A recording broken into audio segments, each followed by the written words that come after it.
We are inheriting a difficult situation from the outgoing administration, and they're trying everything they can to make it more difficult. Inflation is continuing to rage, and interest rates are far too high. On January 20th, we'll turn the economy around very quickly, because right now when I think of our economy, I think about inflation. That's what we have. We have inflation, I believe, at a level that we never had before.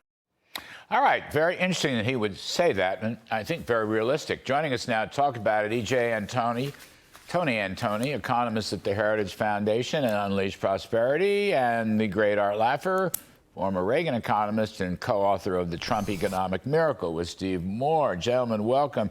I mean, EJ, I think it was interesting. Mr. Trump's being very realistic going in about the continued Biden inflation problem and the fact that, you know, long-term interest rates are a lot higher than he, Trump, or pretty much anybody else wants. He's being very realistic, EJ. What do you make of that?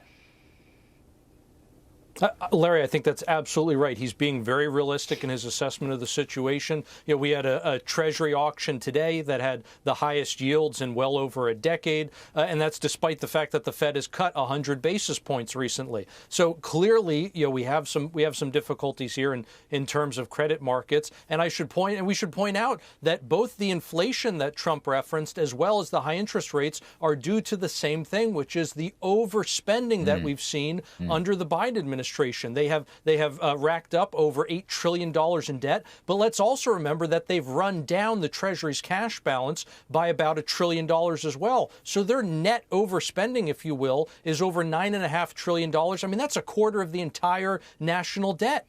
I mean, Arthur, I don't know. This spending they're doing, a lot of it, I mean, actually, they're still spending out COVID money, which is insane.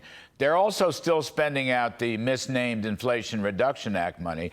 I don't know how much of that goes directly into checking accounts, but if it does, that's the stuff that we saw a couple years ago, and that's the stuff that increases the money supply and causes inflation. So I would think, and I want to hear your proposal, they have to. The Trump administration has got to do some very serious budget cutting, okay? The Doge brothers and Russell Vought and Scott Bessent, they got to do some serious budget cutting along with tax cutting. I mean, yes, they do, and they should have done it long ago. I mean, that's what the OMB is all set up to do, is give you all the tools to be able to go in there and find out where the waste, abuse, and fraud is. And I think with Elon Musk and Vivek Ramaswamy, they're going to be able to find lots of areas where they'll be able to cut, which would be just absolutely wonderful areas. You know, I was the first chief economist at the OMB. You were 10 years later, by the way. You and I shared that position. And this is really doable. I think it will be done. I think what we really want to make sure we don't confuse is bringing down inflation is great, and that will bring down the inflationary premium on interest rates, and that would be wonderful. And Biden has done a really bad job on this. But also, once we start that economy growing, the expected real return on capital is going to be rising very sharply. And this is the one thing we really want, is higher returns on capital, higher productivity, higher growth. That will have two effects, as Mondale pointed out. One, it will raise the real rate of return, but two, a higher real rate of return means there are more goods and services available, which means lower inflation, which means a lower inflation premium. Right around now, I'm not sure which of these two factors plays the most important role, but we do need to get inflation under control. And for that, I would look very much at Powell and the Fed. And we do not, that's the one of the 7 positions of political power we do not have control of yet. Well, Powell is sitting there with the same Fed, and it's still a mistake. All right, hang on. But EJ, I want to go back to you on this, because one of the reasons that I'm crusading, if you will, for one big, beautiful bill is that I think lower tax rates, extending them or adding to them, as in the case of the corporate tax, the 50% tax, things like no taxes on cash tips and overtime. Anyway, lower taxes and deregulation, supply-side policies, which produce more goods and services, that will help to bring down inflation and will help to curb the Fed's mistakes and the Biden-esque mistakes. I mean, that's one of my arguments. Let's not wait. Let's get it in, not only to get a blue-collar boom going right away this year, but also to curb the Biden inflation, EJ. I don't think that argument gets enough currency, but it's important. Larry, you're absolutely right, especially when we remember the basics about inflation. It is fundamentally too much money relative to the size of the economy, right? Too much money chasing too few goods and services. And so even if Powell is going to continue to allow M2 to grow as he has been doing again, if we can grow the economy faster, which I think is really what we're talking about here with those tax cuts, with those incentives to work, right?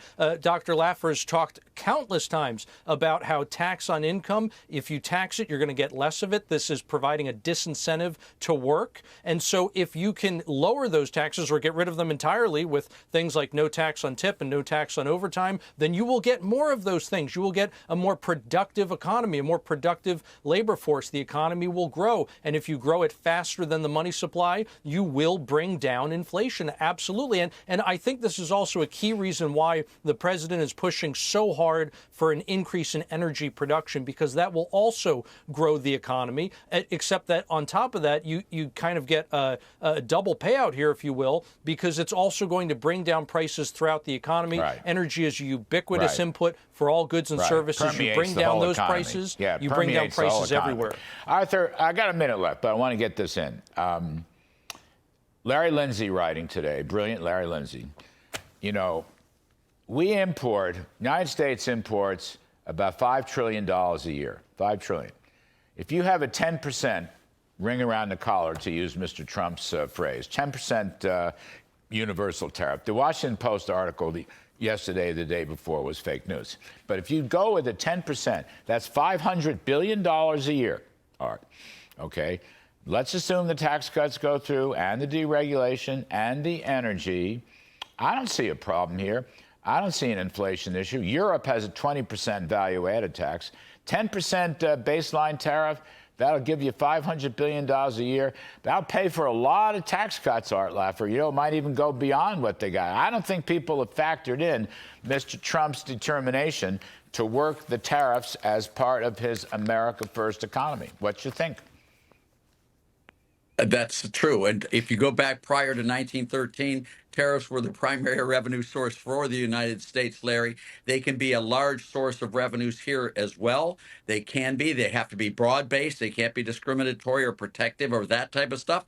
But yeah, if it's used to cut income taxes, and especially progressive income taxes and corporate taxes, I think it's a great trade-off. With regard to taxes. I mean, it's just the right way to do it. But no one should ever eliminate taxes on imported products as a revenue source. What most people really worry about is discriminatory taxes there to protect domestic industries. That's not what you want. But what you want to do is have a broad-based tax on imports would be a very understandable component of an overall tax system that goes to low rates, broad-based, flat taxes, and we're cutting those rates, those high rates. That's really critical. And if you fund it with some of the tax cuts on tax increases on trade, you have me on board. Right. I don't think that tariff piece has been fully factored into the discussions. EJ, I'm sorry we're out of time, but you're both terrific, EJ Antoni and Arthur Laffer.